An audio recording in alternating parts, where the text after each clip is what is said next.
Assalamualaikum, Football United ringan amatiran ala gua. Kali ini gua ingin ngobrol ringan. Jadi beberapa hari yang lalu ini kan ada kabar mengejutkan dari Serie A Italia, di mana Juventus ini kan eh mendapat hukuman pengurangan poin yang cukup banyak, sehingga ya peringkatnya melorot jauh dan perbedaan poinnya pun juga semakin melebar dengan pimpinan klasemen sementara Napoli. Lalu juga yang menurut gue akan banyak berpengaruh adalah dengan zona Eropa, batas zona Eropa. Itu menurut gue akan banyak pengaruhnya, karena seperti Manchester United saja yang tidak bisa lolos ke Champions League, ini kan membuat ada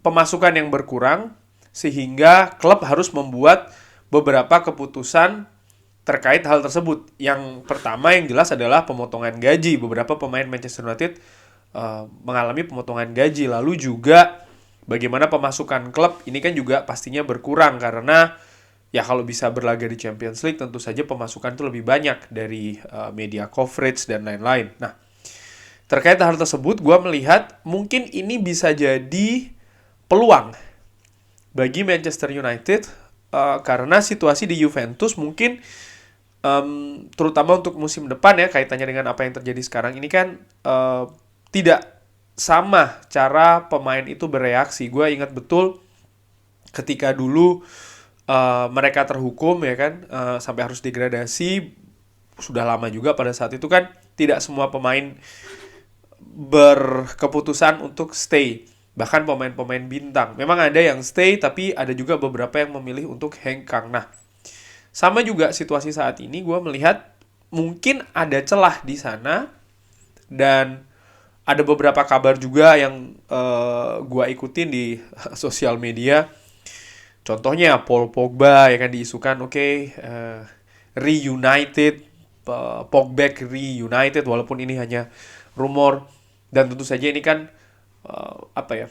ada banyak kontroversi di sana, ada banyak perdebatan. Ada yang mengatakan dipinjam saja, tidak, karena perannya musim lalu bahkan sepanjang dia membela Manchester United tidak cukup bagus, beda ketika sebelumnya di Juventus dan lain-lain. Ini hanya sebagai contoh saja kalau memang apa yang terjadi di klub yang bermarkas di Turin itu bisa memicu banyak kabar, rumor, tentu saja terkait dengan pemain. Nah, gue sendiri melihat seperti gue katakan tadi, ini bisa jadi peluang bagi klub-klub lain, termasuk juga Manchester United, melihat ada beberapa pemain yang luar biasa, pemain super, pemain top, pemain dengan potensi yang luar biasa juga di Juventus, yang bukan tidak mungkin bisa ini ya, bukan di bisa untuk ditarget mungkin oleh Manchester United, karena situasinya agak sedikit terbuka. Langsung aja, ada dua posisi yang gue lihat ya untuk diperkuat oleh Manchester United untuk musim depan. Nomor satu jelas penyerang, lalu gelandang. Jadi gue fokuskan di dua posisi ini. Di posisi penyerang, ini merupakan daftar penyerang dari Juventus. Ada Angel Di Maria, Dusan Vlahovic, Arkadiusz Milik, Federico Chiesa, Moise Kean, dan lain-lain. Dan tentu saja, dan sering juga gue baca di kolom komentar, terima kasih Sobat Football United, nampaknya Dusan Vlahovic ini akan menjadi favorit ya kan. Pemain ini gue sepakat sih berusia 22 tahun, artinya masih cukup panjang karirnya dia, paling apalagi untuk menuju usia keemasan sepak bola ini masih belum, dia masih akan menempuh beberapa tahun lagi. Walaupun demikian performanya luar biasa nih di Serie A, baik dengan Juventus ataupun klub sebelumnya Fiorentina ya kan. Ada juga Arkadiusz Milik, pemain yang pernah memperkuat Ajax Amsterdam, klub yang tidak asing lagi bagi Michel van der Gaag, bagi Erik ten Hag juga. Ada Federico Chiesa juga di sana. Cuman kalau gue melihat jujur, Dusan Vlahovic sih, hanya saja harga nih ya. Kontraknya sendiri akan berakhir di tahun 2026, jadi masih panjang. Harganya, valuasinya ada di 80 juta. Wow, cukup tinggi, tinggi sekali. Pemain yang sempat diminati juga oleh Arsenal kan kabarnya. Federico Chiesa menurut gue juga bisa jadi opsi, tapi posisinya lebih di kanan. Dan kalau center forward sih ya, selain Dusan Vlahovic, ada Arkadiusz Milik. Tapi pemain Polandia ini ya usianya sudah 28 tahun ya kan. Dan gue lebih melihat Dusan Vlahovic sih, bagaimana dia juga secara aktif bergerak ya kan, punya ketajaman. Aktif bergerak maksud gue begini, kalau seandainya dia atau Erik ten Hag ingin menerapkan pressing ya, dimulai dari striker, Dusan Vlahovic gue pikir sih bisa melakukan hal tersebut. Di samping dia juga punya ketajaman terutama dalam melakukan penetrasi dan juga finishing. Untuk pemain tengah ada Paul Pogba di sana daftarnya ya, ada Leandro Paredes, Cuadrado, Adrian Rabiot, Manuel Locatelli, Weston McKennie. Nah, ini dia nih, dan Muhammad Ihataren juga. Gua menyoroti Weston McKennie, pemain muda Amerika Serikat ini yang sudah memperkuat negaranya di Qatar. Kontraknya akan berakhir tahun 2025, jadi praktis 2 tahun lagi. Dan dengan situasi yang ada di Juventus, menurut gua dan dikabarkan oleh beberapa media juga, banyak klub yang mengincar Weston McKennie. Pemain tengah ini menurut gua cukup potensial ya untuk bisa berkembang lagi. Tentu saja resikonya pindah dari satu kompetisi ke kompetisi lainnya di usia masih ya 24 tahun, ini juga bisa jadi resiko. Tapi gue melihat bagaimana performanya bersama dengan tim nasional Amerika Serikat di Qatar cukup menjanjikan. Heat maps dari Weston McKennie sendiri ini lebih ke daerah kanan ya, lebih banyak di kanan, di lini tengah bagian kanan.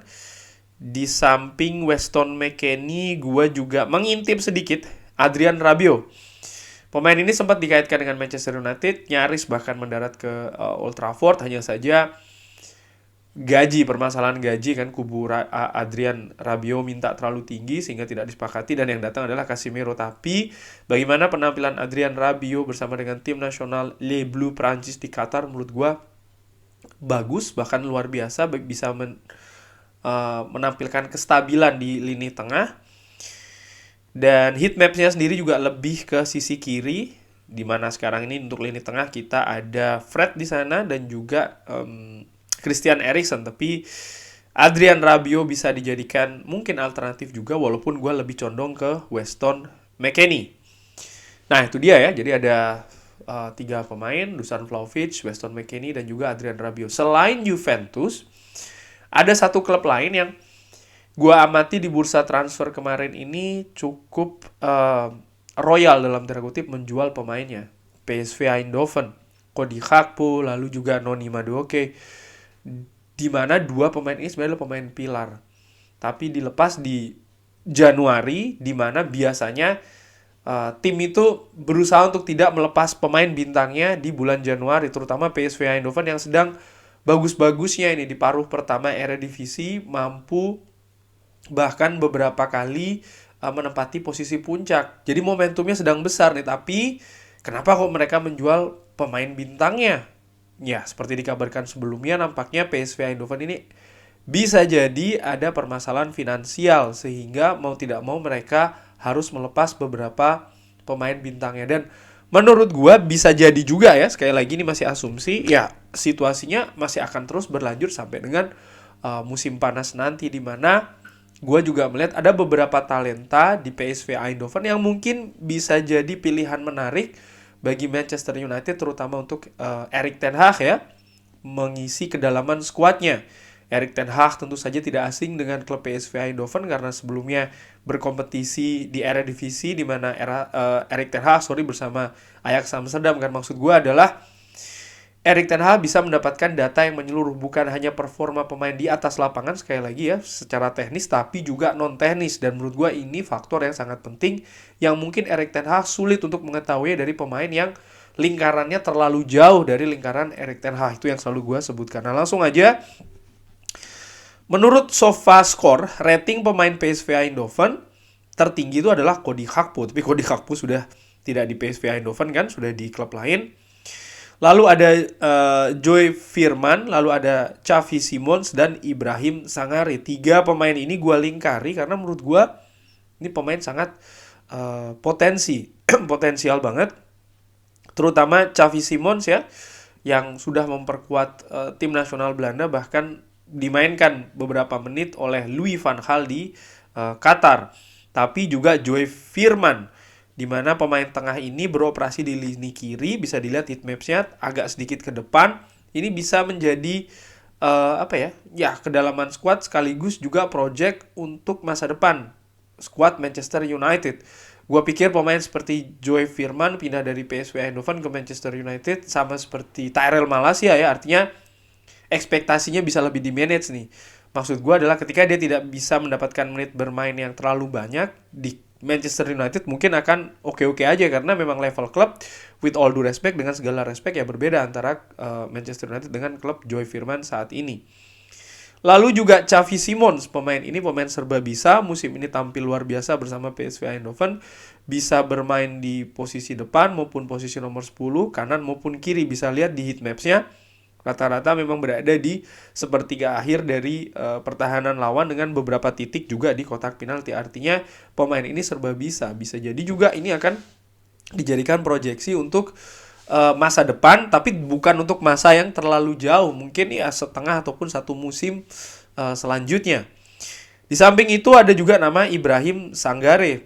Pemain ini sebenarnya sudah gue lihat dari beberapa musim sebelumnya, bahkan di musim panas kemarin, sebelum bursa dibuka ya, gue merekomendasikan tadinya. Karena gue melihat pemain ini oke di lini tengah, kuat ya, kuat untuk berduel, dribblingnya juga bagus, passingnya juga oke, postur tubuhnya juga bagus menurut gue. Dan ya, gue tadinya berpikir dia akan pindah, tapi ternyata dia justru memperpanjang kontrak dengan PSV Eindhoven. Walaupun demikian, gue berpikir tetap ada peluang bagi klub-klub lain, termasuk juga Manchester United, untuk bisa mengambil Ibrahim Sangare dari PSV Eindhoven. Ini merupakan heatmaps-nya, bisa dilihat selalu berada di lini tengah, agak sedikit ke daerah sebelah kanan.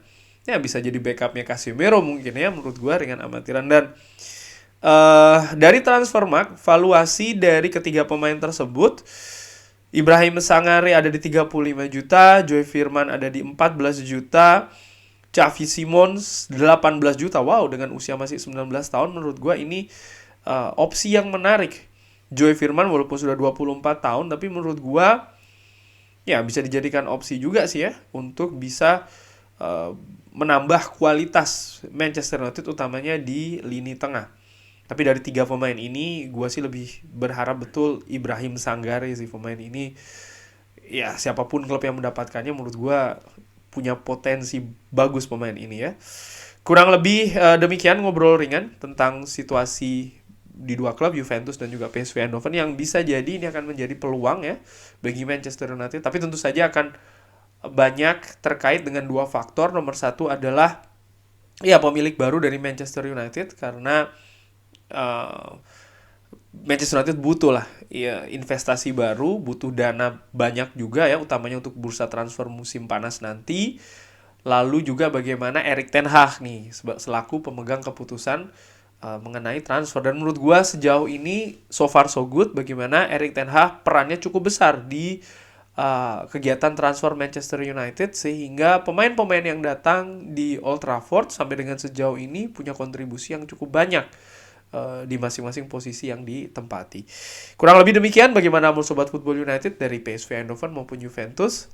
Adakah kira-kira pemain yang menurut Sobat Football United, wah ini menarik nih untuk didatangkan di Old Trafford? Apa alasannya? Drop di kolom komen. Terima kasih sudah menyaksikan. Jangan lupa like, subscribe. Mudah-mudahan sehat-sehat selalu sekeluarga, murah-murah rezekinya. Wassalamualaikum warahmatullahi wabarakatuh.